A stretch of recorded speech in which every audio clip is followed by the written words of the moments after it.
Good morning, नमस्कार। आई am S K Yadav. You are watching sky English classes. आप सही जगह पे हैं, सही प्लेटफॉर्म पे हैं, क्योंकि आप देखना चाहते हैं कि कैसे कम से कम समय में वॉइस के क्वेश्चन को एग्जामिनेशन में बना लिया जाए। क्वेश्चन चाहे कैसा भी हो, वॉइस का हो, देखते ही आंसर मारेंगे, ये मेरा दावा है। बस वे रूल्स और ट्रिक्स आपको लेने हैं, उनका थोड़ा सा अभ्यास करना है और उसके बाद तो कोई भी क्वेश्चन आसानी से बनेगा।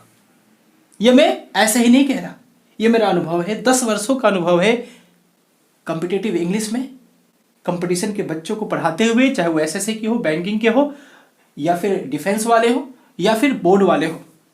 सबको मैंने पढ़ाया है, उनके क्वेश्चन को बनाया है, तब जाके ये कहीं ना कहीं से ये ट्रिक्स और ये रूल्स मेरे पास आए हैं, जिसको मैं आज आपको इस कदर बताऊंगा, इस कदर समझा दूंगा, जिसका थोड़ा सा प्रैक्टिस आपको दीर्घकालीन या कहें सदा के लिए आपका हो जाएगा। वॉइस को देख के डर नहीं लगेगा, क्योंकि बहुत सारे बच्चों को डर भी लगता है। तो चलिए सीधे चलते हैं उन रूल्स और ट्रिक्स की तरफ, और आज वॉइस को अपना बना लेते हैं। हम बात कर रहे हैं वॉइस की। जी हाँ, वॉइस। तो सबसे पहला क्वेश्चन कि वॉइस की हिंदी क्या होती है। वॉइस नहीं करेंगे, वॉइस नहीं कहेंगे, वॉइस कहेंगे। जी हाँ, वॉइस। इसकी हिंदी क्या होती है? तो हिंदी होती है वॉच। अब मैं कहूंगा कि वॉच का मतलब क्या होता है। वैसे हिंदी जान के कोई फायदा नहीं, जिस हिंदी को समझने के लिए हिंदी डिक्शनरी देखना पड़े। जैसे लड़के से पूछा जाता है कि टेंस की हिंदी क्या होती है, तो लड़का कहता है काल। काल का मतलब पता नहीं। वैसे ही वॉच का मतलब ही पता नहीं, तो वॉच से रहिए दूर। दूसरी हिंदी अगर आप डिक्शनरी में उल्टेंगे तो शायद मिलेगा वाणी। जी हाँ, वाणी, या फिर मिलेगा आवाज। लेकिन इंग्लिश ग्रामर के दृष्टिकोण से यह हिंदी भी सटीक नहीं है, इसकी अपनी नहीं है। लॉन्गमैन डिक्शनरी में स्पष्ट कहा गया है कि वॉइस का मतलब होता है फॉर्म ऑफ ए वर्ब। जी हाँ, वॉइस का मतलब क्या होता है जी? होता है फॉर्म ऑफ अ वर्ब, अर्थात क्रिया का रूप। जी हाँ, क्रिया का रूप। आप समझ गए? इसकी हिंदी क्या होगी जी? क्रिया का रूप। क्रिया के रूप का थोड़ा सा विस्तार कर ले, थोड़ा सा डिटेल में इसे समझा दें, ताकि आगे दिक्कतें नहीं होगी। तो क्रिया का रूप यानी फॉर्म ऑफ ए वर्ब, ये क्या बताता है? तो ये बताता है कि सेंटेंस में उपस्थित सब्जेक्ट कोई काम करता है या फिर उसी पर कोई काम होता है। नहीं समझे? चलिए सेंटेंस से समझते हैं। यदि मैं कहता हूं कि मैं आम खाता हूं, जी हाँ, मैंने कहा कि मैं आम खाता हूं। मैंने कहा कि मैं आम खाता हूं। एक और सेंटेंस मैं लिख रहा हूं कि आम खाया जाता है मेरे द्वारा। समझिएगा, आप दोनों सेंटेंस पढ़ लिए होंगे। दोनों में अर्थ भिन्न नहीं है, दोनों का अर्थ समान है, परंतु लिखने का तरीका बदल गया है। जी हाँ, दोनों का अर्थ समान है, परंतु लिखने का तरीका बदल गया है। क्या बदल गया है जी? तो जो मैं है वो मेरे द्वारा बन के अंत में चला गया है, जो आम बाद में था वो पहले आ गया है, और बाकी चीजें जो खाता है वो खाया जाता है में हो गया है, लेकिन अर्थ नहीं बदला है। और यह अर्थ का ना बदलना ही वॉइस को समझने योग्य बनाता है। मतलब क्या है, समझिएगा जरा सा। ये वॉइस जो है ट्रांसफॉर्मेशन का हिस्सा होता है। ये ट्रांसफॉर्मेशन कौन सा ग्रामेटिकल टर्म आ गया जी? ये कौन सा जीव जंतु आ गया? ये वॉइस में कहां से आ गया? तो ट्रांसफॉर्मेशन ये कहता है कि ध्यान रखिएगा कि मेरे अंतर्गत जो भी आएगा ना, उसका स्ट्रक्चर बदल जाए, लिखने का तरीका बदल जाए, परंतु अर्थ नहीं बदलना चाहिए किसी भी हाल में।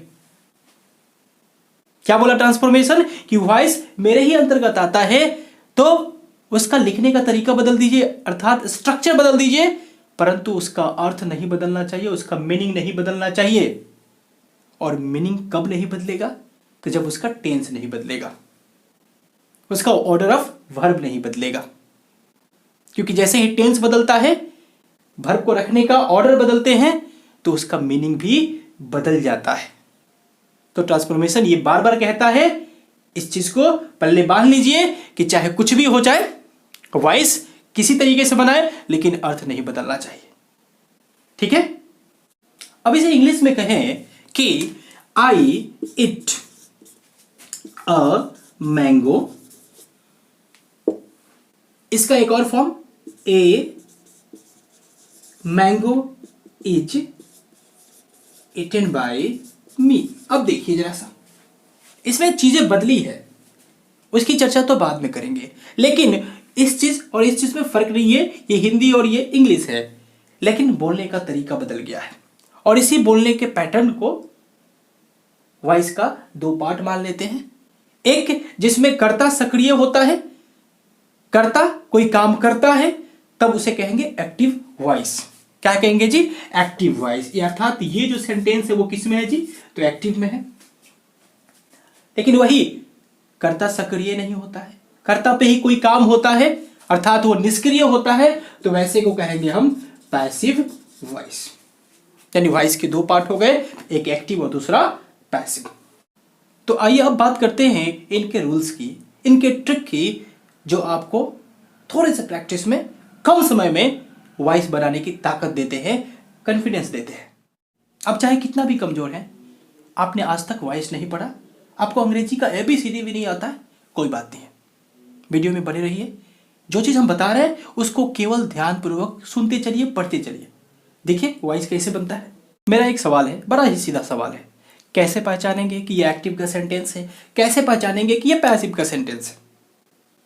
आप कहेंगे सर यही तो जानना चाहते हैं, यही तो हमें नहीं आता है। आज के बाद से नहीं कहेंगे नहीं आता है, क्योंकि मैं आज बता रहा हूं, उसको गांठ बांध लीजिए। गांठ क्या बांधना है कि पैसिव में B+V3 होता है, B+V3 होता है। यदि B+V3 नहीं है तो वो एक्टिव है। मैंने कहा फिर से एक बार कि पैसिव में B+V3 होता है, यदि B+V3 नहीं है मतलब वो एक्टिव है। ये B+V3 क्या है? बी कहने का मतलब is are am was were be been being. Is are am was were be been being, या 8 में से कोई एक और उसके बाद वर्ब का तीसरा रूप है, मतलब वो पैसिव है। वह स्ट्रक्चर पैसिव का है, वो सेंटेंस पैसिव में है।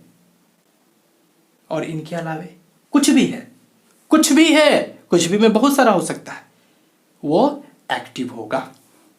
समझ गए? अब आइए रूल्स एंड ट्रिक्स की तरफ चलते हैं। तो हमारा रूल्स एंड ट्रिक्स क्या है? तो एक सेंटेंस का जो बेसिक स्ट्रक्चर होता है वो होता है सब्जेक्ट वर्ब ऑब्जेक्ट। क्या होता है जी? Subject verb object. तो जब इसे हम पैसिव में बदलते हैं तो क्या करते हैं? सबसे पहला काम होता है ऑब्जेक्ट को बनाना सब्जेक्ट। क्या बना देना जी? ऑब्जेक्ट को सब्जेक्ट। और दूसरा काम होता है सब्जेक्ट को बना देना ऑब्जेक्ट। और प्रायः इसके पहले बाई का प्रयोग कर दिया जाता है। प्रायः ये ऑप्शनल होता है, ध्यान दीजिएगा, ऑप्शनल होता है। ऑप्शन में दिया है तो बहुत बढ़िया, नहीं दिया है तब भी बहुत बढ़िया। कभी कभार किसी ऑप्शन में आपको नहीं दिखेगा तो समझ लीजिए इसकी उतनी जरूरत नहीं है जितना और जगह है। क्लियर है? यानी ऑब्जेक्ट को बनाते हैं सब्जेक्ट, सब्जेक्ट को बनाते हैं ऑब्जेक्ट, और बीच में हम काम करते हैं B+V3 का, B+V3 का। यानी मुख्य चीज तो यही है, ऑब्जेक्ट सब्जेक्ट बना है कि नहीं और सब्जेक्ट ऑब्जेक्ट बना है कि नहीं, ये तो एक नजर में दिख जाता है। जहां सबसे ज्यादा काम करना होता है, जिसे समझना होता है, वो होता है B+V3 वाला फॉर्म। अब इस B को भी थोड़ा अलग से समझना जरूरी है। इस B के भी हर वर्ब फॉर्म की तरह V1 होता है, V2 होता है, V3 होता है, V4 और होता है V5। V1 में कौन कौन आता है? तो B आता है, R आता है और M आता है। यानी ये तीन फॉर्म जो है V1 के कैटेगरी में आते हैं। और V5 हमेशा की तरह S वाला यानी इज V5। V2 में आएगा वाज और वर, V3 में आएगा बिन, ध्यान रखेंगे, और V4 में आएगा बी।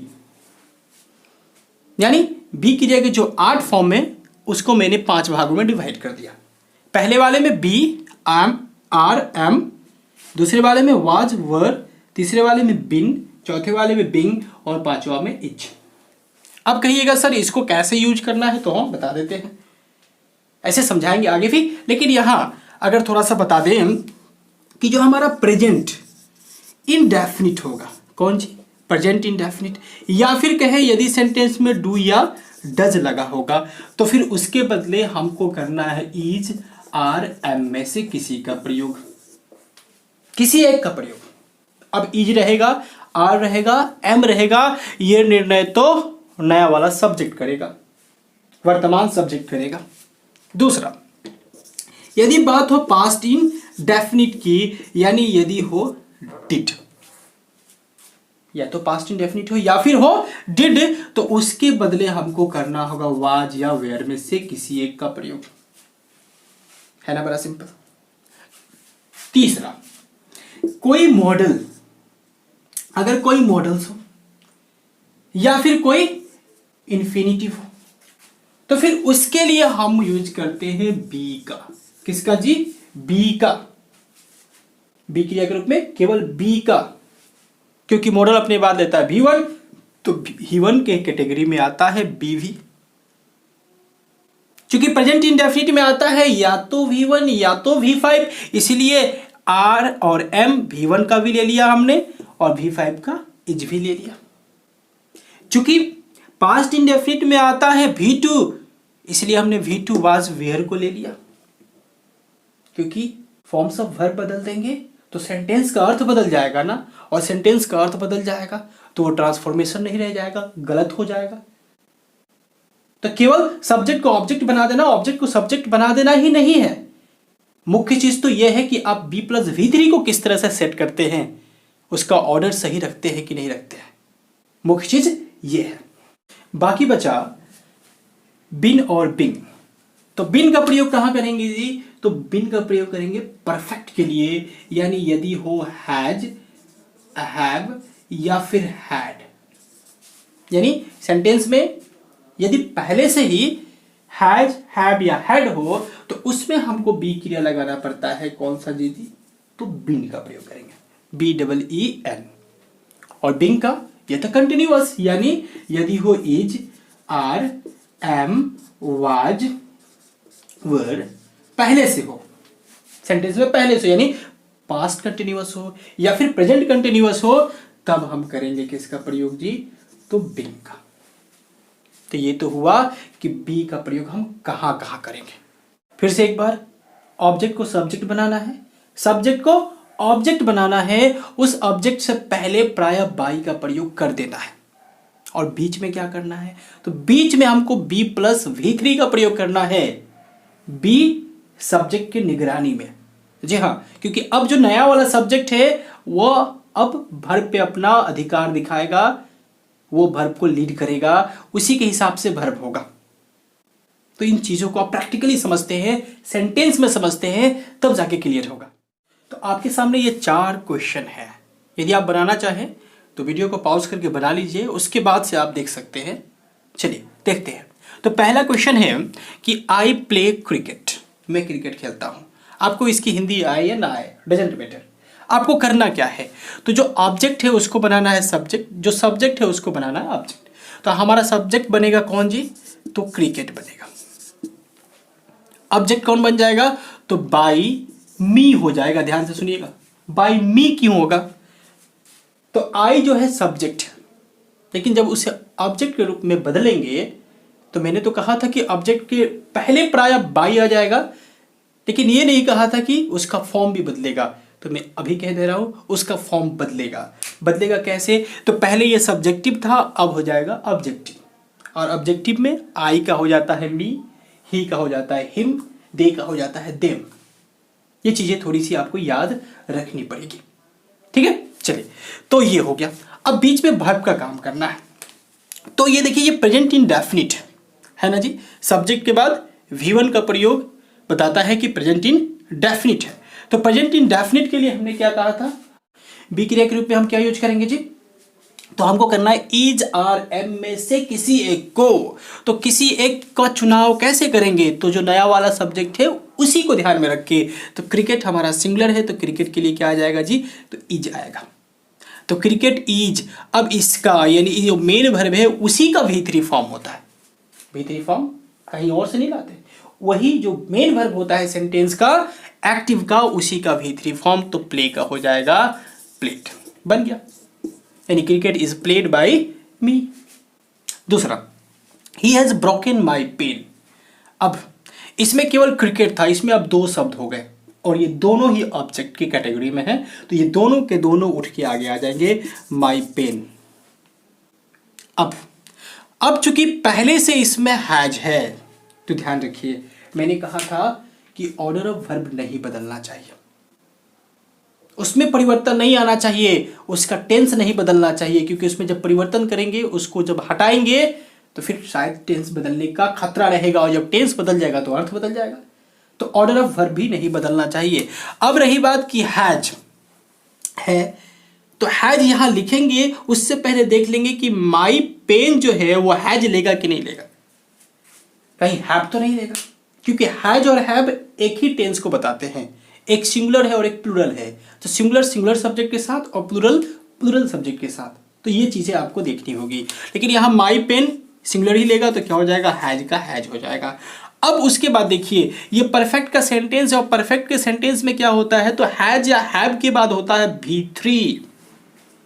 तो आप कहिएगा सर V3 डाल देते, नहीं, अभी हमको बी क्रिया डालना है, बी क्रिया अभी हमने डाला नहीं है, इसमें तो कोई ऑक्सिलरी नहीं था, इसलिए बी क्रिया डायरेक्ट क्रिकेट के बाद आ गया, लेकिन यहां तो ऑक्सिलरी है, तो उसको पहले डालेंगे, उसको पहले डालेंगे, उसके बाद जो है अब बी क्रिया आएगा। अब बी क्रिया कौन सा फॉर्म होगा, तो बी क्रिया होगा मेन वर्ब का फॉर्म, क्योंकि पहले परफेक्ट बनाइए फिर परफेक्ट का पैसिव बनाइएगा।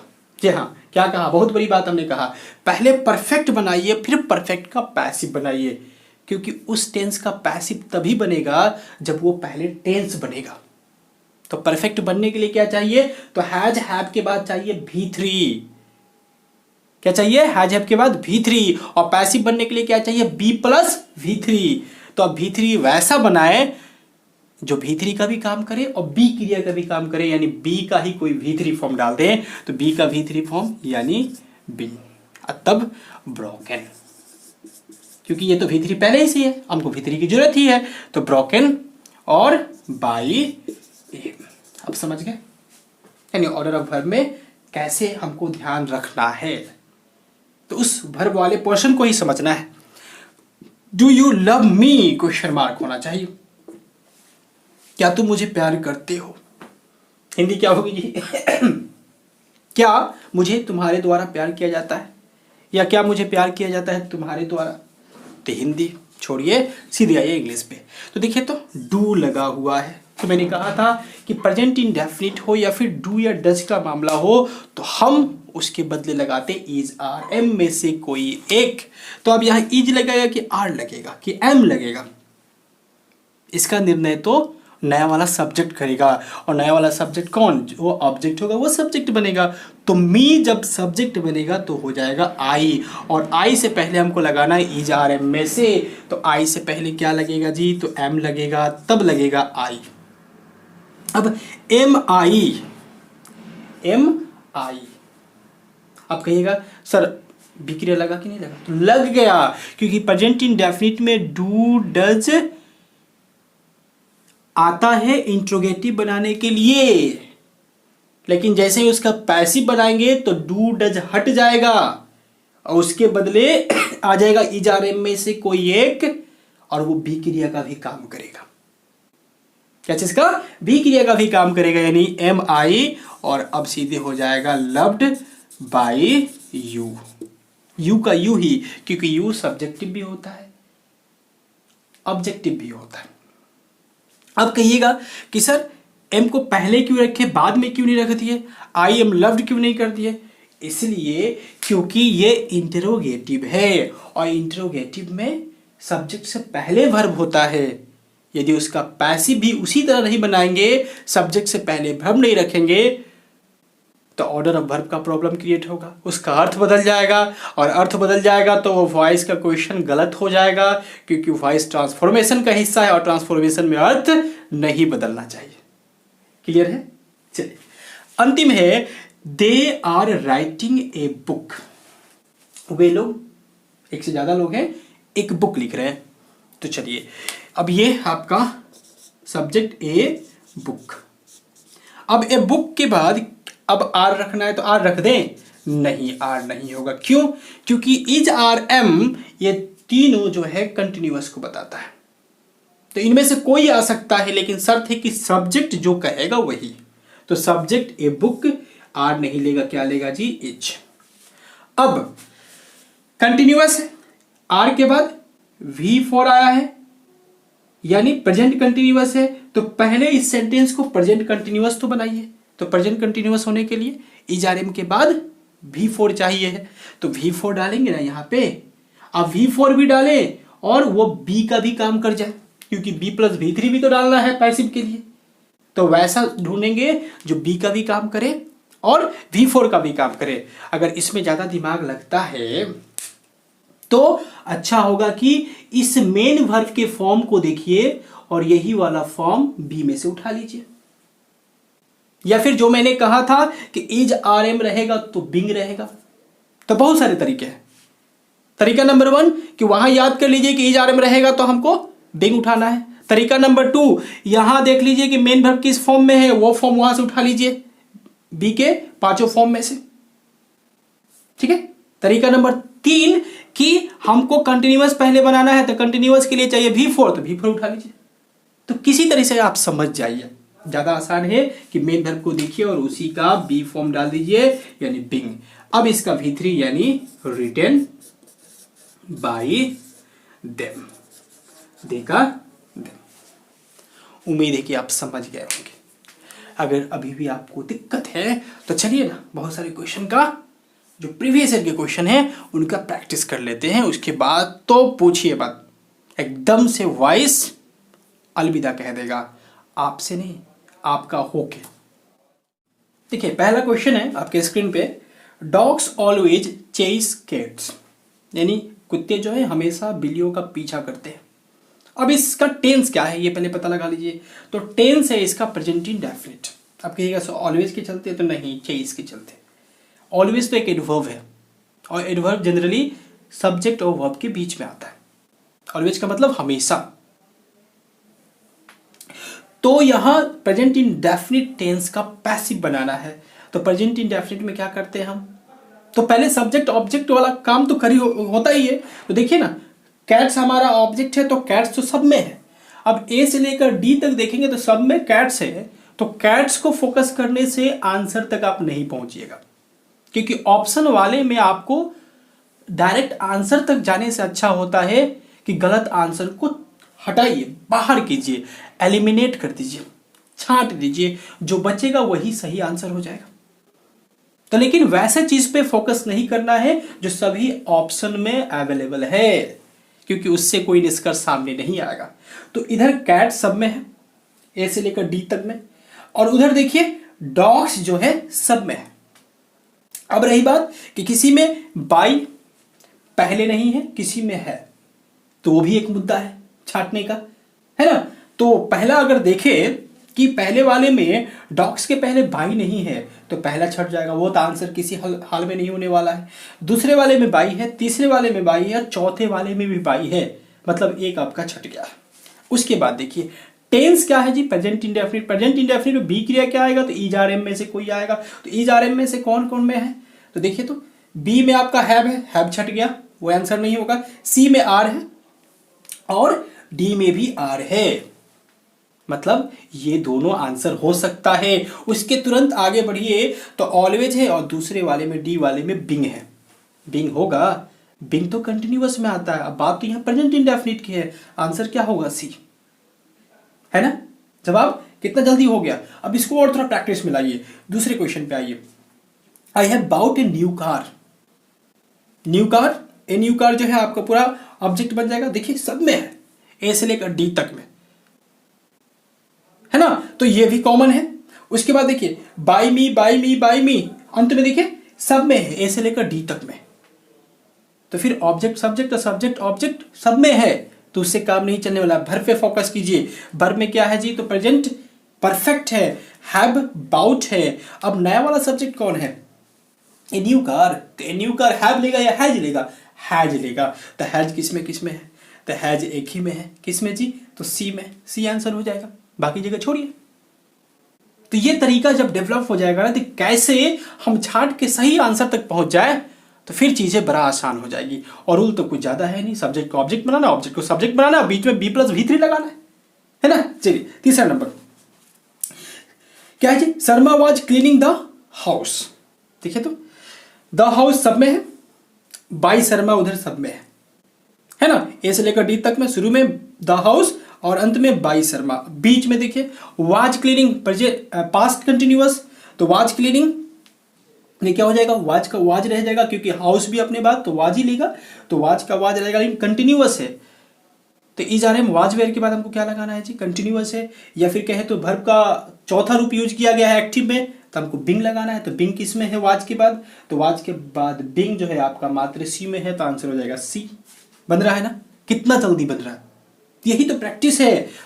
कहा था ना मैंने कि एकदम देखते ही आप मारेंगे। देखिए तो अगला, आभा सेंट मी एक कार्ड, आभा ने मुझे एक कार्ड सेंड किया। सेंट V2 में क्या लगाना है जी, तो वाज या वर्ड लगाना है। तो वाज या वर्ड किस में लगा है, देखिए तो वाज या वर्ड जो है आपका ए में नहीं लगा है, तो ए आंसर नहीं होगा। बी में लगा है वाज, और भी किसी में लगा है और किसी में नहीं लगा है, आंसर तो सीधे निकल गया बी। कितना आसान। चलिए अगला, do they sell construction material. अब देखिए ये पूरा कंस्ट्रक्शन मटेरियल जो है आपका ऑब्जेक्ट है, सॉरी ये पूरा कंस्ट्रक्शन मटेरियल जो है आपका ऑब्जेक्ट है, लेकिन ये सेंटेंस जो है इंटेरोगेटिव है, प्रश्न है। अब प्रश्न में पहले वर्ब फिर सब्जेक्ट, तो मैंने कहा था डू डज रहेगा, तो हमको लगाना है इज आर एम में से कोई एक, तो इज आर एम में से कोई एक किस में है, तो बी और सी में है, ए और डी में नहीं है, तो ए और डी छट जाएगा। अब इज है दोनों में, तो इज रहेगा, कोई बात नहीं है। कंस्ट्रक्शन मटेरियल दोनों में है, कंस्ट्रक्शन मटेरियल दोनों में है। उसके बाद देखिए सेलिंग कह रहा है और एक में कह रहा है सोल्ड, तो सेलिंग होगा कि सोल्ड होगा, सेलिंग तो किसी हालत में नहीं होगा, क्योंकि हमको तो बनाना पैसिव, पैसिव में तो चाहिए V3, तो V3 कौन होगा जी, सोल्ड। आंसर कौन होगा जी, सी नंबर। चलिए छठा नंबर क्वेश्चन देखिए, why do you like him so much. Why शुरुआत में है तो वाई रहने देंगे, वाई शुरुआत में है, और डू के बदले क्या लगाएंगे जी, तो इज आर एम में से कोई एक लगाएंगे, तो इज आर एम में से कोई एक किस में है, तो सी में है इज और डी में है इज। लेकिन ध्यान दीजिएगा डी में इज के पहले ही कर दिया, जो कि गलत है, क्योंकि ऑर्डर ऑफ वर्ब नहीं बदलना चाहिए। ऑर्डर ऑफ वर्ब ये कहता है इंट्रोगेटिव में कि वाई के बाद यानी WH वर्ड के बाद आता है ऑक्सिलरी, फिर आता है सब्जेक्ट, तो आंसर कौन हो जाएगा, सी नंबर। सातवां नंबर देखिए, ओपन द डोर, ये थोड़ा सा हटके है, लेकिन अब बनाएंगे, कैसे बनाएंगे देखिए। पहला में कह रहा है the door must be open, दूसरा में कह रहा है the door will be open, तीसरा में कह रहा है द डोर इज ओपन, और चौथा में कह रहा है let the door be open. तो मैं बता दूं आपको, थोड़ा सा जानकारी ऐड कर दूं कि जब होता है इंपरेटिव सेंटेंस जिसमें ऑर्डर होता है, एडवाइस होता है, रिक्वेस्ट होता है, तो उसमें हम ऑर्डर वाले सेंटेंस को लेट से बनाते हैं, एडवाइस वाले को शुड से बनाते हैं, और रिक्वेस्ट वाले को यू आर रिक्वेस्टेड से बनाते हैं, या यू आर ऑर्डर्ड से भी बनाया जाता है, लेकिन लेट से ज्यादा बनाया जाता है ऑर्डर वाले सेंटेंस को। तो ओपन द डोर जो है ऑर्डर है, तो लेट से बनेगा, तो लेट से कौन सा बना है, तो let the door be open, answer हो जाएगा डी नंबर। 8 नंबर में आ जाइए, who has stolen my binoculars, मेरे दूरबीन को किसने चुरा लिया है। तो देखिए तो हु, हाँ एक थोड़ा सा अलग है। अब क्या है जी, तो हु जो है आपका चेंज हो जाता है बाई हुम में, क्योंकि हु आपका होता है सब्जेक्ट और उसका ऑब्जेक्ट फॉर्म होता है बाई हुम। क्या होता है, बाई हुम। तो बाई हुम देखिए सब में दिया हुआ है। और ऐसे भी इस चीज से आप थोड़ा सा कॉमन सेंस जरूर दोहराइएगा कि जो चीज सब में होगा उसको दिमाग लगाने की जरूरत नहीं है, क्योंकि सब में है, तो सब में है तो कॉमन है, तो वो तो एलिमिनेट करने में सहायक सिद्ध नहीं होगा। यानी बाई हुम सब में है। बाई हुम के बाद क्या है, तो बाई हुम के बाद जो है आपका किसी में है माई बाइनोकुलर, ए में, दूसरा में क्या है, हैव है, तीसरा में क्या है, हैज है, और चौथा में फिर से माई बाइनोकुलर है। तो देखिए जब ये बाई हुम जो है आपका ऑब्जेक्ट बन गया और हुम जो है WH वर्ड है, तो उसके बाद क्या आएगा, तो उसके बाद आएगा ऑक्सिलरी, फिर आएगा सब्जेक्ट। तो ऑक्सिलरी आएगा, यानी या तो हैव आएगा या तो हैज आएगा। अब हैव या हैज आएगा ये कैसे पता चलेगा? तो उसके बाद वाला सब्जेक्ट जो है माई बायनोकुलर वो तय करेगा। तो बाय माई बायनोकुलर्स है ना, हाँ, यानी प्लूरल है तो प्लूरल है तो हैव होगा, सिंपल सा बात है। उसके बाद बीन स्टोलन, यानी आंसर हो जाएगा बी नंबर। उसके बाद देखिए तो 9वां में क्या कह रहा है, please shut the door and go to sleep. Please है, अब प्लीज होगा तो क्या होगा जी, रिक्वेस्ट है, हाँ जी, विनती है, तो क्या हो जाएगा, you are requested to shut the door and go sleep, यानी हो जाएगा सी नंबर। उसके बाद आ जाइए, उसके बाद क्या है, the students were laughing at the old man. अब थोड़ा सा अलग है, अलग क्या है कि यदि प्रीपोजिशन वर्ब के बाद लगा हो तो उस प्रीपोजिशन को छोड़ देते हैं और उसके बाद फिर से हम बाई लगाते हैं, यानी आंसर हो जाएगा the old man was being laughed eight by the students. Examination में क्या करेगा, तो एट को गायब कर देगा। देखिए आगे एट को गायब किया है, तो एट को गायब नहीं करना है, एट रहेगा। उसके बाद का क्वेश्चन है, indiscipline should not be encouraged. देखिए अब ये बताइए पहले कि ये एक्टिव है या पैसिव है, कैसे पता चलेगा? पता चलेगा कि should not be encouraged, be के बाद V3 आया है, ध्यान रखिएगा, इनकरेज्ड V3 है क्योंकि बी के बाद V3 ही आता है, दूसरा फॉर्म नहीं आता है, दूसरा फॉर्म V4 आता है, V2 कभी नहीं आता है, उस तरह का स्ट्रक्चर ही नहीं होता है, तो वो V3 होगा जब होगा तब। तो इनकरेज यानी B प्लस V3, ये तो पैसिव है, इसको बनाना है एक्टिव में। तो एक्टिव में तो B को हटा दीजिए, है ना, B को हटा दीजिए और B जिस फॉर्म में होगा उस फॉर्म में मेन वर्ब को रख दीजिए, बड़ा सिंपल सा लॉजिक है। और सब्जेक्ट ऑब्जेक्ट तो चेंज होगा ही, लेकिन B जिस फॉर्म में होगा उस फॉर्म में मेन वर्ब को रख दीजिए, यानी B जो है इसमें V1 फॉर्म में है तो मेन वर्ब जो होगा V1 फॉर्म में होगा, यानी आंसर होगा we should not encourage indiscipline. आप कहिएगा कि वी कहां से आ गया, तो जब ऑब्जेक्ट में कुछ नहीं दिया गया होता है तो फिर प्रायः वी ही सब्जेक्ट बनता है, ठीक है, हाँ। चलिए उसके बाद 12 अंतिम क्वेश्चन है, this house is used very rarely by us. This house is used, फिर से इज तो भी क्रिया का ही पार्ट है, उसके बाद यूज्ड V3 हो गया, फिर से ये पैसिव है, एक्टिव बनाना है। तो एक्टिव से पैसिव बनाने का रूल तो आपने पढ़ा ही है, उसको रिवर्स ही तो करना है, तो रिवर्स करिए ना। अब देखिए बाकी जो चीजें वो तो होगी, यानी वी तो आएगा, बाई अस जो है वी आ जाएगा। अब वी के बाद क्या होगा, तो इज यूज्ड है, तो इज किस फॉर्म में है, इज ऑक्सिलरी है और उसके बाद यूज डाला गया, तो इज किसके लिए आता है, तो प्रेजेंट इंडेफिनिट में आता है। अब प्रेजेंट इंडेफिनिट में या तो V1 होता है या तो V5 होता है ना, तो V के लिए क्या होगा, V1 होगा, यानी we use this house very rarely, यानी B नंबर आंसर हो जाएगा। मुझे तो पूरा विश्वास है कि आपको अच्छी तरह से समझ में आ गया होगा। मैंने अपनी तरफ से पूरी कोशिश की आपको समझाने के लिए, लेकिन इसके बाद भी यदि कोई कमी रह गई होगी तो आप कमेंट कीजिएगा, मैं उसका जवाब जरूर दूंगा। तो यदि आप हमें फेसबुक पे देख रहे हैं तो हमारे पेज को लाइक कीजिए, यदि हमें आप यूट्यूब पे देख रहे हैं तो हमारे चैनल को सब्सक्राइब कीजिए, जो मन करे वो कमेंट भी कीजिए, दोस्तों में शेयर कीजिए। Okay, good bye.